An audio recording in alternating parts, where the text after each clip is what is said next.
The Royal Blue Podcast from the Liverpool Echo. Hello and welcome to the latest edition of Analysing Everton, your tactics and analytics podcast, courtesy of the Royal Blue channel. I'm David Hughes and to my left is Josh Williams. Josh, second show, how are you?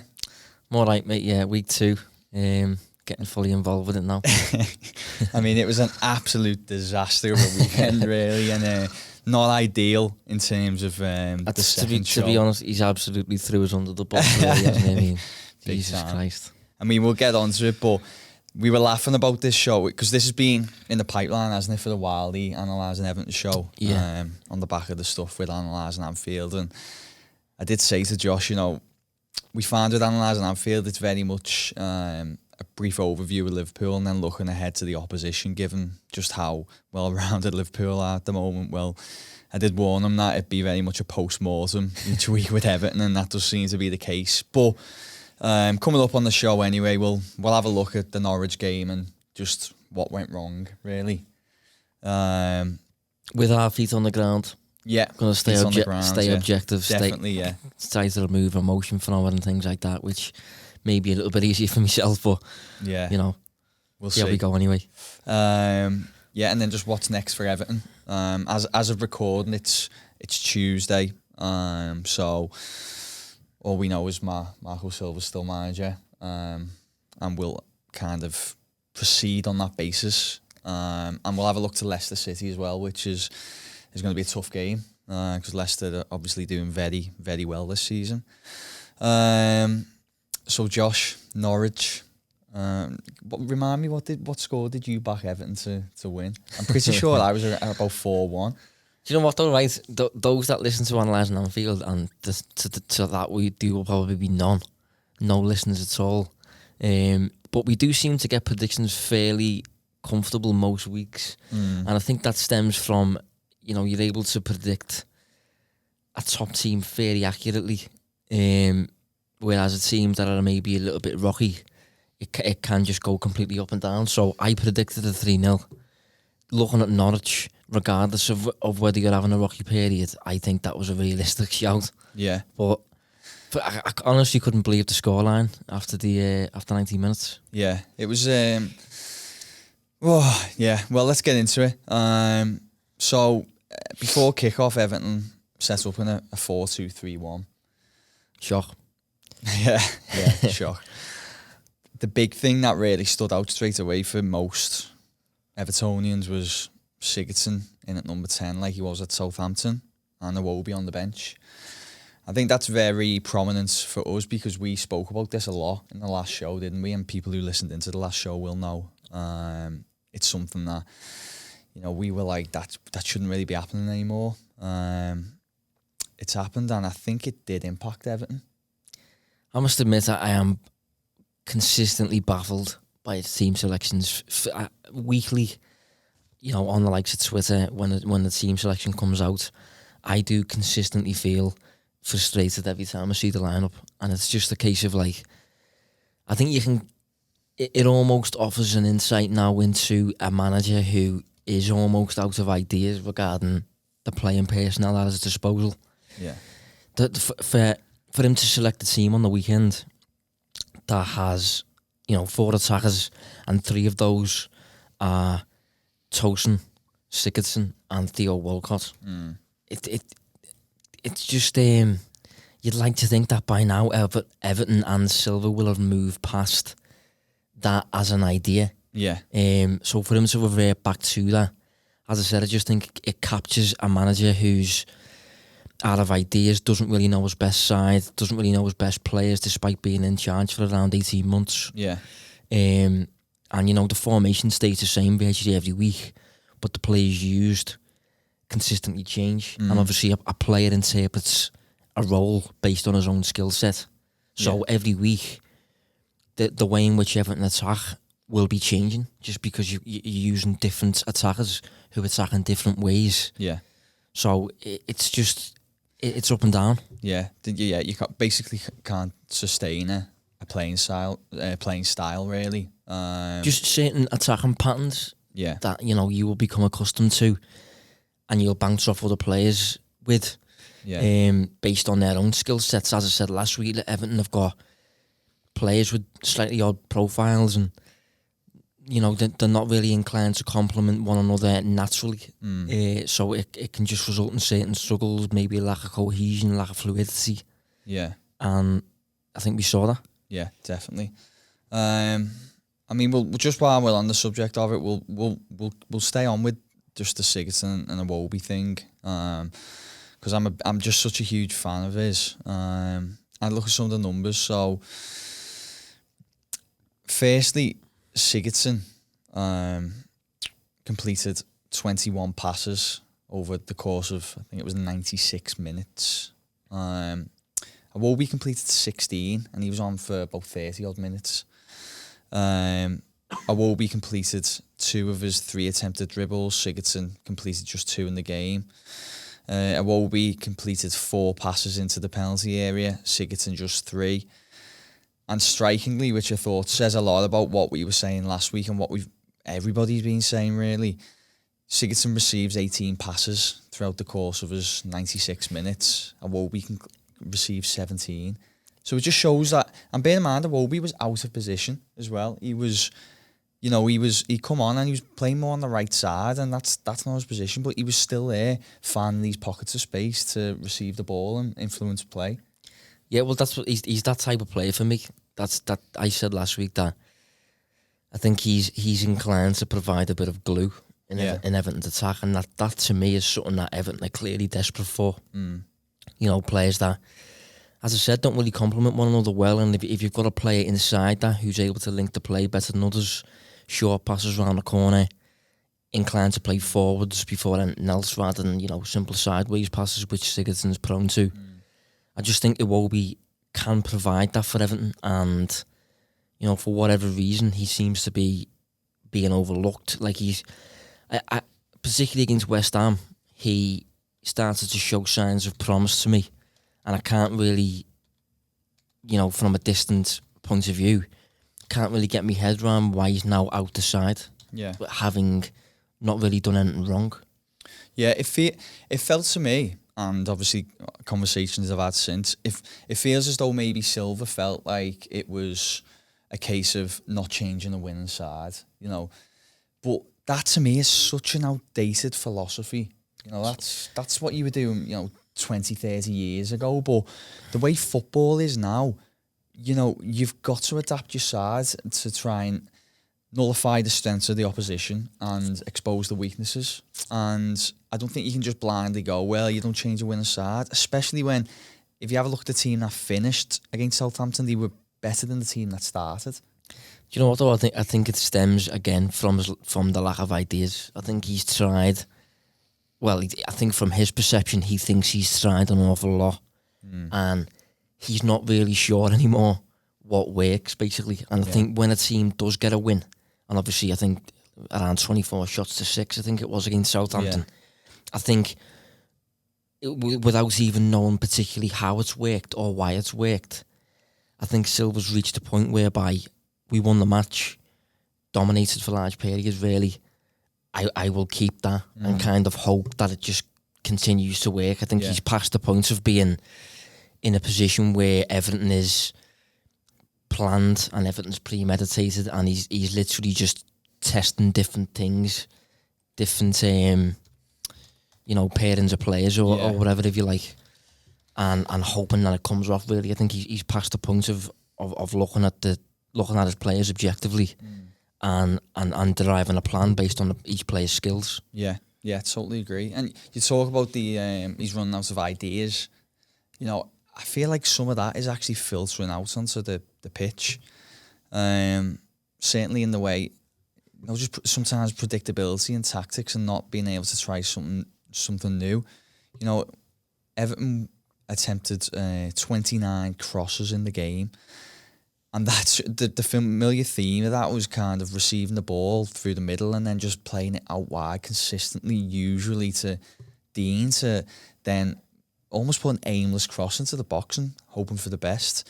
Now, the last time Everton got anywhere near that in terms of a figure of 29 crosses in the game was Sheffield United at home, which once again, a very similar story to what happened on Saturday. You know, it's like plenty of attacks created, but just nothing clear cut, and it's all very one-dimensional, same stuff. I mean, I've had a look, and Everton have got the third most crosses in the division this season. 274 they've attempted, but they only scored 6 headers. You know, they don't score a ton from these crosses. So it's just, they just seem to have one form of attack, and it's not a very profitable one. Yeah, I mean, just obviously with me being a red, I don't overly see a great deal of an issue with crossing, simply because I'm aware of how much we've benefited from it particularly since the rise of Alexander-Arnold and Robertson. So it can work, providing you're doing it correctly, providing the delivery's good, and providing you've got A, good numbers in the box, and B, players that can actually head and find the net. I think that's a skill in itself. But on the other hand, when a team gets to that level of crossing, it is kind of an indicator that we're struggling to break through. We're now getting to the point whereby it is a bit aimless. Man City are prone to that. Yeah.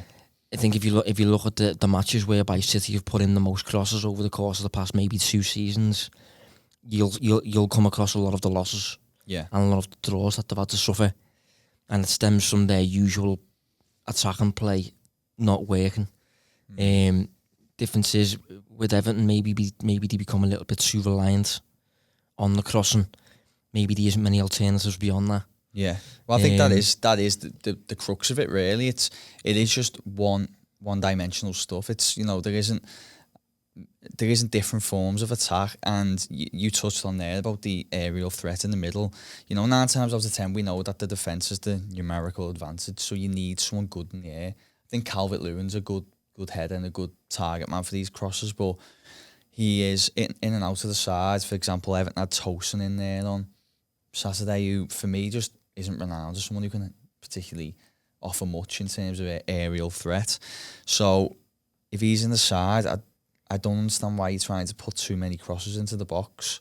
You've got maybe Richarlison who can come in and is all right in the air, but you know, you're not going to see Sigurdsson bombing in and, you know, a diving header from 6 yards out. So it's a lack of options, and as I said, it comes again to this this hit and hope mentality of just getting it out wide, crossing it in, hoping for the best. And I think it says a lot that 29 crosses in the game, and I can't really remember one that was caused a great deal of threat to Norwich, really. Another thing that we should probably flag, because we spoke about it last week, was how Everton tend to outshoot the opposition, but the chances that they do concede seem to be of clear cut, yeah, of very high quality.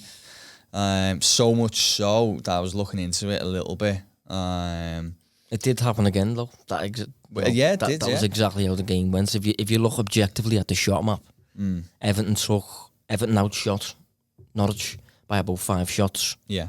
But if you actually look at the locations of those shots, the expected goals value of those shots, they're all just quite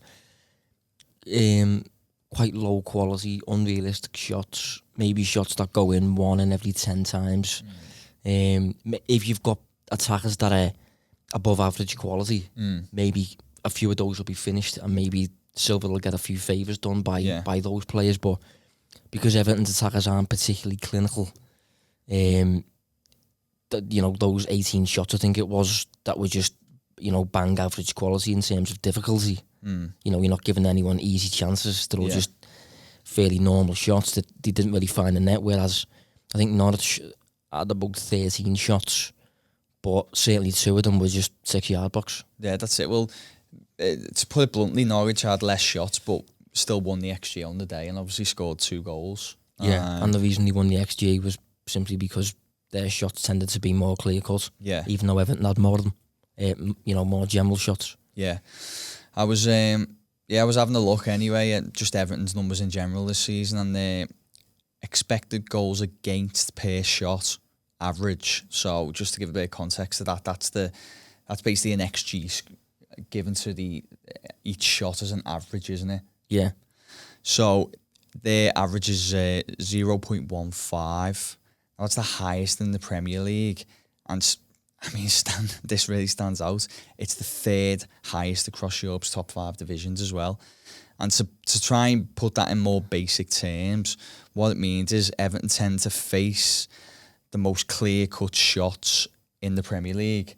And they also face the most clear-cut shots, the third most clear-cut shots in Europe's top 5 divisions. Yeah. Which is really bad, isn't it? Yeah.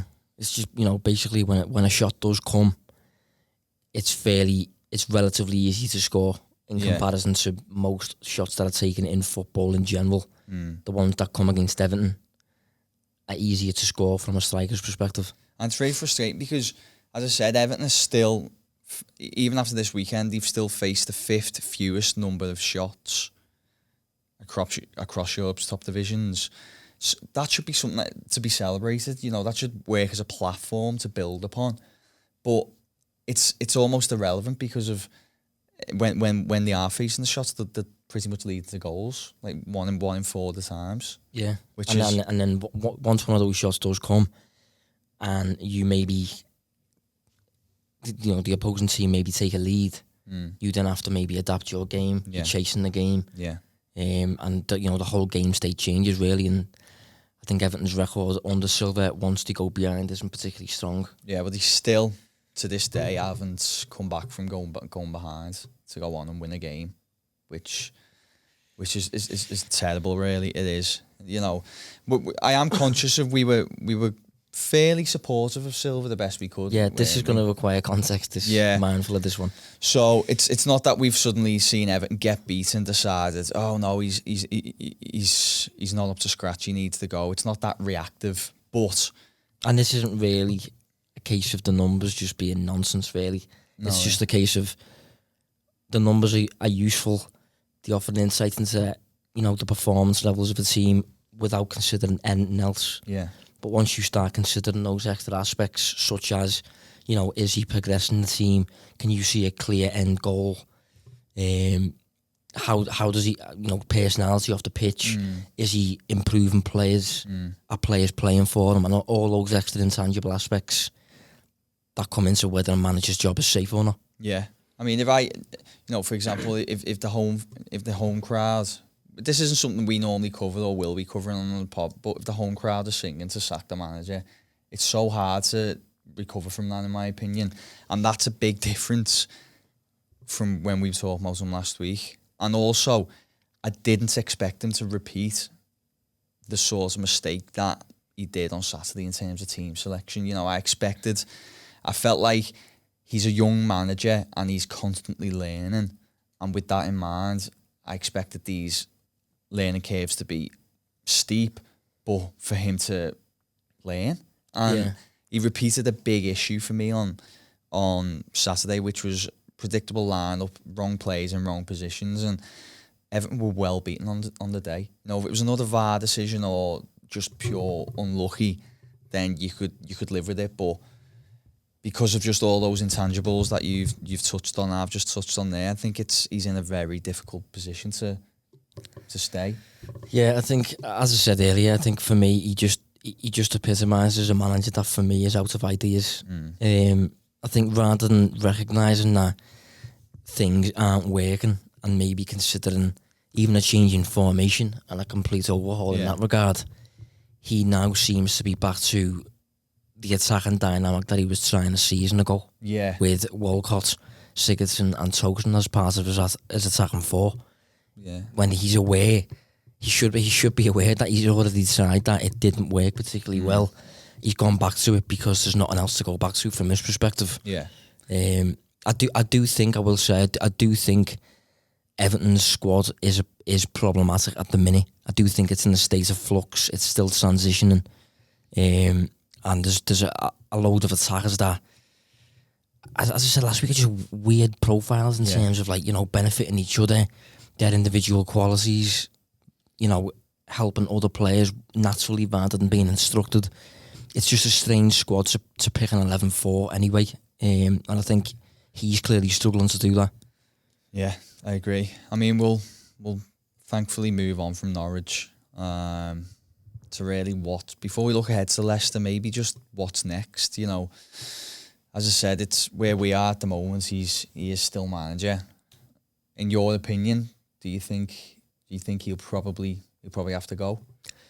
I think you do get to a point where okay, we analyse performances. That's what we're going to do. Be beneath the surface, rather than just looking at results. We're inclined to look at performances, but that doesn't mean that results don't matter. Yeah, and I think that was a big result. That to lose 2-0 at home, huge. It genuinely felt huge. That loss. And if you're showing signs of relative promise beneath the surface, that should bide you a bit of time. But there will be a point whereby you have to be delivering results to an extent to show that end goal sort of thing. And I think especially once the fans turn, it is a long way back, and I don't think he's got the makeup or the squad or anything to actually recover from that. Yeah, I mean, we did say, just to add context in case you didn't catch the first show, you know, just looking at the underlying numbers, which are really good for just gauging, I don't know, we call them performance indicators, don't we? Performance indicators. Yeah, you know, Everton were ranking this for non-penalty XG, they were ranking in the top 4. For non-penalty XG against, they were ranking in the top 4.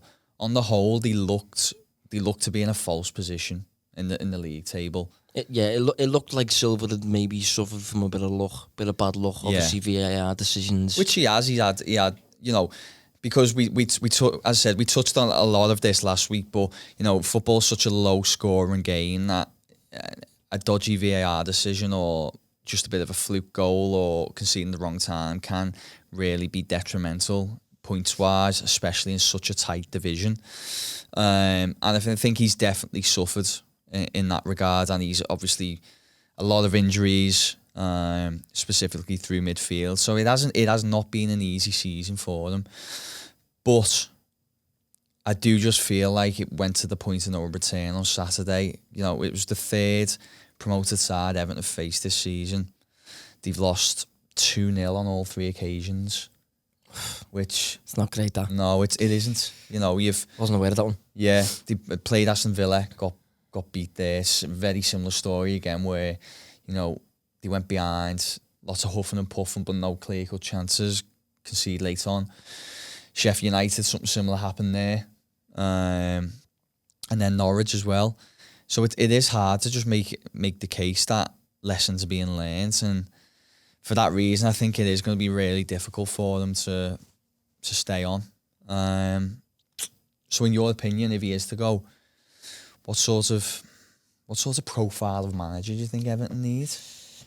I know it's a very vague question, and it's hard to answer. No, it's a question that, without doubt, the people involved with the power have to be asking. Yeah, because you'd say there's a theme, wouldn't you, of Martinez, Koeman, Silva. It does feel like there's a similar theme there. Maybe looking for the next Poch. Yes, that sort of thing. Next Pochettino, yeah. Do you think they need to veer away from that? I wouldn't necessarily say they need to veer away from it, no, but I think they maybe need to be a little bit more considered and a little bit more focused on identity. I think specifically Koeman and Silva, they both showed signs of promise at their previous clubs. But if you had to define their football right now, what would you really say? Because I don't think there's less so with Martinez. I think it's quite clear what Martinez is trying to do. Yeah. But I think Everton above all else need to invest in a manager and a playing style from brands down. That for me represents the club, and the fans and the city, and this is something that, again, from a Liverpool perspective, we managed to do really well. Obviously, the city of Liverpool is, you know, quite industrious, aggressive in a positive way. It is, you know, we're fighters kind of thing, and I think we appreciate football that is quite assertive and quite aggressive and direct to an extent. I don't mean direct Burnley-esque. I mean direct as in, you know, from front to back without much sideways going on. Yeah. And I think Everton need to identify managers out there that are posting good performance levels, able to get a squad in order, with a personality, but also with a playing identity that, as I said, is just gonna represent the club accurately. Yeah. I was talking to Wheelo, one of our sound guys. So. Sorry if I haven't painted you in the right picture there, Wheelo. One of the guys at the Echo anyway, and we were just talking about, you know, the kind of atmosphere that, say, Goodison can give with the right manager. So, you know, Goodison is a strange place where if you have got that industrious manager in place, you know, who kind of feeds into that narrative, it can be such a difficult place for the opposition to play at. Yeah, definitely. But it feels like under, you know, Martinez, Koeman, Silva, it's been very, you know, they've been trying to, like a more continental place to play. Yeah, maybe you so. understand Yeah. what I'm saying? Yeah. And that doesn't feed into how Goodison works at all. And that's why I'm wondering whether we do need to veer away from that kind of manager and go to something a little bit more. Be careful. I know, yeah, I know. I'm very careful. Be careful, yeah. But you know, I was talking about Chris Wilder. I think. Yeah, I know what you're saying. Yeah. Clarify that quickly, because you don't want to look as though you're just suggesting an age-old English manager. Yeah, because exactly. It's not. I'm not looking for I'm not saying let's bring in Sean Dyche by any means. I don't want someone who's just there to play direct and you know. Because I think when you suggest a manager like that, to a lot of people's perspective, it can look like you're saying it while holding a photo of the Queen or something like that. Do you know what I mean? It's not a case of that. No, it's not. It is just. I just think we need something a little bit more. You've already said it's something just a little bit more direct and hard working and just things that Evertonians enjoy watching. Yeah, I think speaking from my perspective, obviously using Jurgen Klopp as an example, one thing Klopp said when he came in, he obviously referenced the atmosphere of Anfield and of Liverpool fans and things like that, and he said, you know, when you look at that atmosphere, you can't then go on the pitch and play nice, sideways, slow build-up possession football. It just doesn't really work. And by getting Klopp in and by building a squad that is suited to that brand of football, we're now in unison from top to bottom, really. The fans, the manager and the players all represent one identity, if you like. And I think Everton are a very similar club in terms of having a fan base and a ground that's very difficult to go to. The supporters value the same type of endeavour and the same type of work rate in terms of football, but while also, you know, playing football, if you like, you know, no messing about kind of thing. Just like football that represents the city accurately. And I think Everton would benefit from, as you say, a Chris Wilder, who's going to play progressive football on the floor, but who's also inclined to basically be really up other players' backsides in terms of, like, you know, fight, strong tackling, aggression. I do wonder how many of our listeners see Wilder who maybe, because, you know, we know plenty, and I'm sure we'd be the same if we wasn't working in the industry. There's plenty who you keep an eye on your own side, but you drift in and out of what other sides are doing. So I wonder how many people are maybe looking at Wilder and thinking he's a British manager at a traditional British club, Sheffield United, and he's a Sean Dyche type character. Yeah, he's anything but, is he? No, it's not the case. Yeah, he's he certainly carries some of the similar traits in terms of I don't know. He likes a side to be aggressive, but he is a very, dare say, British, un-British manager. I think there's a thing about British managers that they do seem to value, and this is a positive, they do seem to value the character traits of certain players, and they seem to value, you know, just day in, day out, you've got to be absolutely committed and things like that. Yeah. And that is a positive in general, and that's something that I do think Everton's fan base would value. One slight issue with Chris Wilder is he's not comfortable. Well, he's not comfortable. He's never previously worked under a director of football such as Marcel Brands. I think he signs his own players basically. Yeah, a little bit traditional in that sense.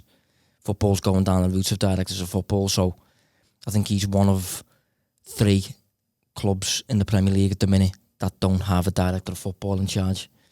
Which is actually is somewhat of a rarity now, isn't it? Yeah, But just going down that brand, I think, going for that type of identity that basically tries to appoint a manager that personifies the fans, if you like, and what they value. Yeah, I agree. And this is why myth busting a little bit for me in terms of the potential appointments of someone like Arteta. Now, I think a lot of people see that as a sentimental appointment, but Arteta's an exception, isn't he? Surely he's coached under probably the best coach anyway in world football for, is it 3 years now? Guardiola's best coach in world football. I think he's up there, yeah. Sorry. Yeah. So what I'm saying... I think Guardiola's been the best coach in world football for longer than that. Sorry. Arteta's been under him for 3 years. Yeah, sorry. And not just that, he doesn't seem to be an invisible man on the coaching team either. Like, how many players talk about the influence of Arteta at City? You know, so many top players have done it. Sterling's done it. I think Delph himself did it. Guardiola waxes lyrical about him as well. And Guardiola's had a few assistants. I don't remember him really being like that with any others. Albeit, I suppose we haven't kept a close eye on as much. But I just believe there is great managerial potential in Arteta, and I think he would unite a fan base. Yeah, no, I think consider he's clearly valued by Guardiola, the way Guardiola speaks about him, and he's worked under him, as you say, for 3 years. And I think from a data perspective, at least, I think the general goal in football really is to take plenty of shots while restricting the opposing team to taking many. And if you do that week in, week out, you'll win the majority of matches. And I've heard Arteta speak about what his brand of football would be, and he's referenced that sort of thing. Obviously, he's at City where they do that week in, week out. So I think he'd try to bring that consistency week in, week out. Obviously, he's respected by the fans because he's a former player. Yeah. So he naturally get time because of that, get a little bit more trust because of that. Yeah. Already speaks English, familiar with the Premier League and things like that.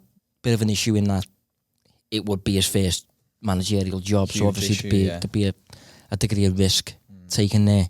But young, new ideas and things like that. One slight issue may be, we've just been referencing the identity of Everton as a club. Does he fall? Yeah, I am inclined to think Arteta, not to the extent where it's nice ball and possession football, but I am inclined to think he would be the type to always want the ball. And that can become slow depending on the players that you have available. So there's maybe a little bit of a clash there depending on how intense Arteta wants to be without the ball. I'm assuming it'd be very. Yeah. But it just depends whether it fits in with what we've just been saying. Basically. Oh yeah, I was aware of that. I think it's whoever the appoints should Silva go, it is going to be a crossroad in terms of identity. And I think there we've specified 2 potential routes that they could go, and I think there's a good argument for both. It's just how Everton then choose to proceed with the same. But we'll wait and see. I think we can agree that Moyes would be a bad move. I hope by the time this comes out, Moyes hasn't been announced. But no, I mean, if you're doing that up until the end of the season with a view to absolutely getting the next appointment right and spending the rest of the season literally analysing who is correct for this role.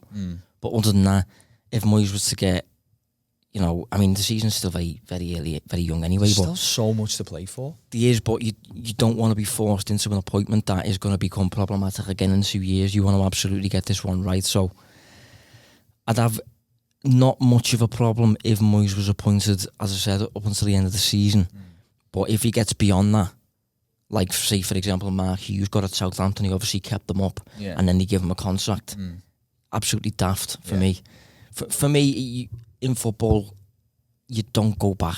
That's just my perception. No, I agree. And a lot of people seem to be referencing, he done a lot better of a job than people remember. But And he did. He did a really, really good job. But obviously, over the past 6 years, he's been sacked from United, which, you know, you can't really say much about given what's happened there over the past few years. But then been sacked from Sociedad, Sunderland, West Ham, you know, some medium-sized clubs there that he hasn't been able to replicate what he did at Everton. And I think that says a lot that maybe, you know, we started managing, either I think it was late 90s or early noughties. You know, the game has progressed so much and he's had a lot of time out of the game now. I'm not sure if he could do what he'd previously done again at Everton, but hopefully we'll not find out. We'll move on to Leicester then, Josh, because they're a good side, aren't they, this season? They are a good side, yeah. I mean, they're weirdly overperforming in some areas, which I'm sure we'll get to. Yeah. But I think regardless of that, I think for me they're comfortably the 4th best team in the division. Yeah, yeah, I agree. You know, the second in the table at the moment, which behind 8 points behind Liverpool. Obviously, Rodgers come in midway through a season last season, which is quite interesting given the similarities between Leicester and Everton. They've recruited fairly well, haven't they, since he's been there? But crucially though, they recruited flawlessly before he was there. So he came in, unlike Silva for me, into a immaculately built squad. Yeah. Lots of interesting profiles rather than slightly awkward ones, if you like. Yeah. Very young, very mobile. So he's got plenty of options there, plenty to work with. Yeah, I agree. We were talking about... So just a little bit about Leicester. Obviously, if we look at the attack initially, because the attack has been almost praised as one of the best in the division. Obviously, Vardy's in great form. They got some really good attackers. But... And sorry, Rodgers is considered as quite an attack-minded coach as well on the surface. Whether that's actually fair, we don't know, because I think a lot of that narrative kind of stems from that crazy season at Liverpool, didn't it? Yeah. But we just have a look at some of the underlying numbers. So, you know, in terms of looking at non-penalty XG, it's 17.65 this season, which actually ranks 8th in the division. Is that a bit of a surprise? So you've got teams like, ironically, Everton ahead of them, United, Burnley, Aston Villa, Chelsea as well. You know, what it would say is, I mean, they seem to be massively overachieving when you look at how many goals they've actually scored. Yeah, they've scored about 10 more than they actually should have, which, you know, if you are inclined to follow expected goals, you would expect that to gradually revert to back to normal.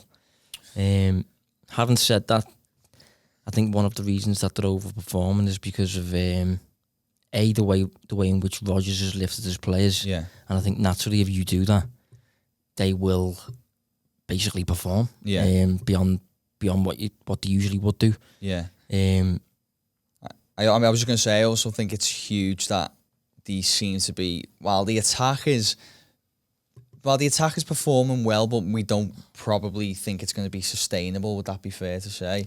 At this level, at this rate, at least. At this rate, I'd expect it to come down a little bit. Yeah. Obviously, it's worth stolen as well that they've benefited a lot from red cards and things like that. Yeah, they've had a lot of variables go in their favour, haven't they? Yeah, I'm not sure they've went behind as well many times at all. Yeah. I think most of the time they've scored the first goal in the match, things like that. I'll look into that in the meantime. But yeah, if the attack is good but not great, the defence looks to be great, to be fair, doesn't it? Yeah, the defence does look really good. I think they're currently the 3rd best team in the league for expected goals against. Yeah. Behind only Liverpool and I think Manchester United, actually. Manchester United it is, yeah. Actually, the non-penalty, they're actually against, they rank top. But yeah, they've only conceded 8 goals all season as well, which the next, I think Liverpool are next with 11. So 3 goals less. And yeah, they've got some really good defenders, haven't they, who seem to be... They've just got a really good system. Yeah. They've got players, they've got a squad full of players that benefit each other naturally, which is what I seem to keep saying. But, you know, just to provide an example, right, he's currently using like a 4-1-4-1 system. So just to give an example of how certain players can benefit others, you've got Jamie Vardy up front, who's inclined to run in behind and stretch the opposing defence. Yeah. Behind Jamie Vardy, he's got a midfield two of Maddison and Tielemans. You wouldn't commonly perceive those as centre midfielders.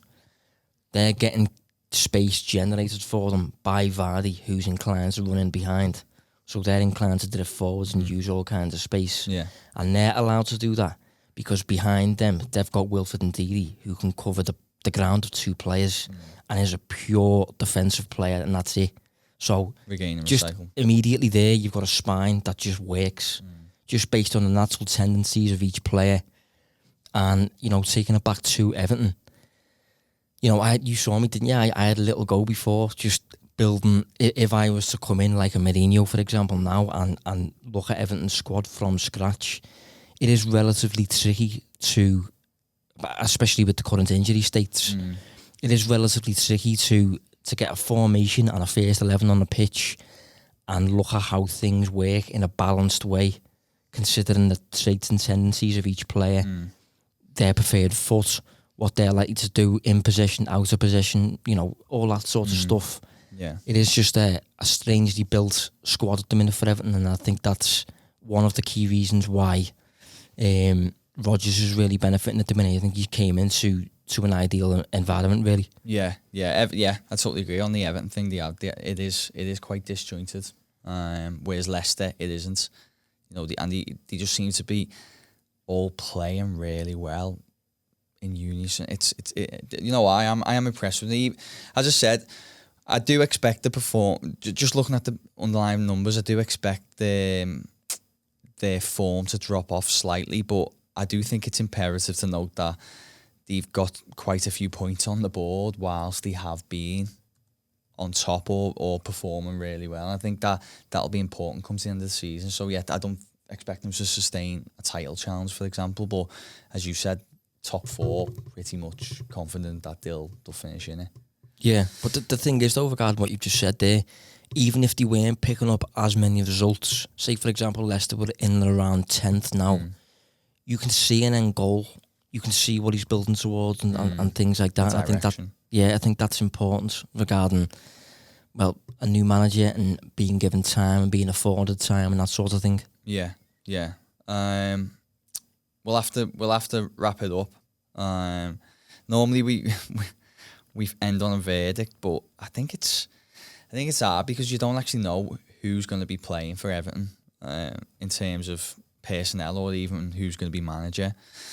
I'm going to go with, as things stand, if nothing changed between the time of recording and the match on Sunday, I think I'd go for the 3-0 Leicester. I think that's just how difficult the task is for Everton at the moment. Josh? Yeah, I can actually see, just by the way in which Leicester play, they don't tend to do particularly well in terms of creating clear-cut chances. And yeah, knowing how good Everton are off the ball, and at least in terms of preventing shots as a whole, I can see it being one of those matches where the majority of the play is just in and around the midfield areas and not that much actual output on both ends. But I do think that maybe it's 2-0 for Leicester. I think just a lot of that will be down to just that intangible of, you know, almost momentum if you like. Just, you know, Leicester are winning week in, week out here, not having to play any midweek games and. You know what? It echoes for me when Everton played them away at the back end of their title winning season, and they were just flying, similar to how they are now. And Everton were end of the Martinez era, really waiting for the inevitable. And I think it was 3-0 on the day, but very comfortable victory. And I can just see something similar in this game. But